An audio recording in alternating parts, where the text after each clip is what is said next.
Hi families, good morning. Today have a nice day. இன்றைக்கி எங்கள் வீட்டோட பிரேக்ஃபாஸ்ட் என்னென்னு பார்க்கலாம் வாங்க ஃபேமிலிஸ். இன்றைக்கி என் வீட்டில் பார்த்தீங்கன்னா தோசையும் ஒயிட் சட்னி வச்சுருக்கேன். இட்லி பொடி இது வந்து பையன் கேட்டான். அவன் காலையில் என்ன வேணுன்றது நைட்டே என்கிட்ட சொல்லிவிடுவான். ஸோ அதனால் அவனுக்கு தோசை, ஒயிட் சட்னி, இட்லி பொடி வச்சுருக்கேன்.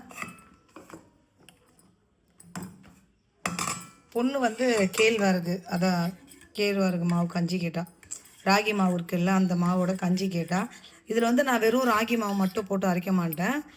கம்பு, சோளம், உடச்சிக்கல்ல, ஒரு 8 பாதாம், முந்திரி அப்படி போட்டு அரைப்பேன். ஒரு 4 ஏலக்காய். நல்லா வாசனையாக இருக்கும் குடிக்கிறதுக்கு. ஸோ பசங்களும் வந்து நம்ம இந்த கூழ் காய்ச்சதை விட இது நல்லா குடிப்பாங்க. இதில் உப்பு போட்டும் குடிச்சிக்கலாம், சர்க்கரை போட்டும் குடிச்சிக்கலாம். பொண்ணு எப்பவுமே சர்க்கரை போட்டு தான் கேட்பா. ஸோ கூட 2 வாழைப்பழம் சாப்பிட்டு போயிடுவா. இன்றைக்கி என் வீட்டோட பசங்களோட பிரேக்ஃபாஸ்ட்டு தான் ஃபேமிலிஸ். இவங்க இதில் மிச்சி மீதி வைக்கிறத நான் சாப்பிட்டுக்குவேன். ஸோ பசங்க தானே நமக்கு மெயின், அவங்களுக்கு பிடிச்சி தானே நம்ம சமைக்கணும். ஸோ அதனால் என் வீட்டோட பிரேக்ஃபாஸ்ட் யாருக்கெல்லாம் பிடிச்சிருக்கு கமெண்ட்டில் சொல்லுங்கள் ஃபேமிலிஸ். உங்கள் வீட்டில் என்ன பிரேக்ஃபாஸ்ட்டுன்னு. Take care family.